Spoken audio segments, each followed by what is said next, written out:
The U.S. Congress shows its growing support for Taiwan. Welcome to VOA Asia Weekly. I'm Chris Casqueo in Washington. That story just ahead, but first making headlines.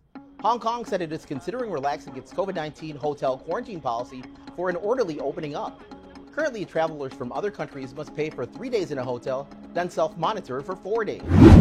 The leaders of Japan and South Korea agreed Wednesday that the two nations need to restore sound bilateral ties and deepen cooperation to deal with North Korea's nuclear threats.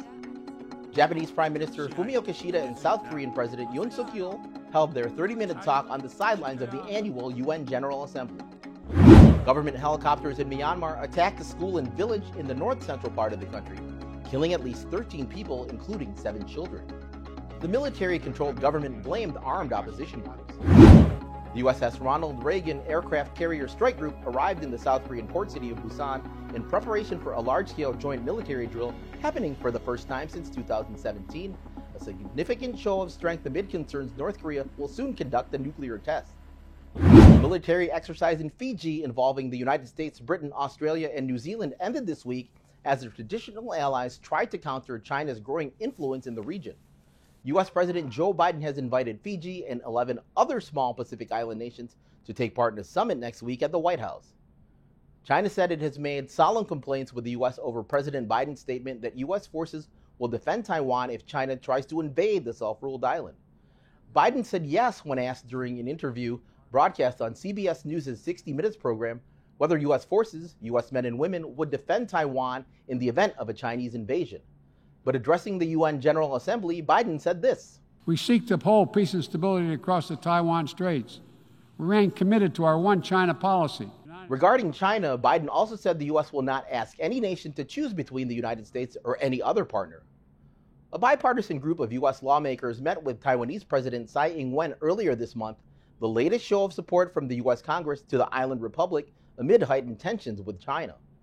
VOA's Catherine Gibson spoke with members of the delegation. Renewed support for Taiwan as yet another bipartisan congressional delegation calls for deeper ties in the face of threats from China. Our delegation, as with every congressional delegation that has visited, is a symbol of Congress's rock-solid commitment to Taiwan. This latest visit follows Nancy Pelosi's historic trip last month, the first by a U.S. Speaker of the House in 25 years. Our policy has always been strategic ambiguity instead of strategic clarity, but that was many, many years ago, 40 years ago almost. And what we need to look at is China has changed dramatically in that period of time. They were not nearly the significant military or economic power that they are today.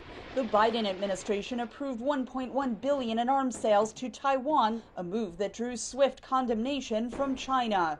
The U.S. arms sale to Taiwan blatantly violates the One China principle and the provisions of the 3 China-U.S. joint communiques, especially the August 17 communique, seriously undermines China's sovereignty and security interests, severely damages China-U.S. relations and peace and stability in the Taiwan Strait, and sends seriously wrong signals to the separatist forces of Taiwan independence. A U.S. House panel heard testimony that a new U.S.-Taiwan free trade agreement and bringing Taiwan into the Trans-Pacific Partnership would play a crucial role in countering authoritarianism. The United States should aid Taiwan's efforts to defend its people, its democracy, and its freedoms. A U.S.-Taiwan BTA would serve that goal. It would demonstrate American solidarity with Taiwan's people and reward their success in cultivating strong democratic institutions, robust civil society, transparent and accountable government, and economic freedoms. A key U.S. Senate committee also approved the Taiwan Security Act. If passed, it would provide $6.5 billion in security funding over the next 5 years. Catherine Gibson, VOA News, Washington. Visit voanews.com for the most up-to-date stories. You're watching VOA Asia Weekly. Finally, around 50 people took part in a South Korean contest to be named the best person doing nothing. A TV entertainment producer won the 90-minute-long Space Out competition due to having the most stable heartbeat. Thanks for watching VOA Asia Weekly. I'm Chris Casqueo. Until next week.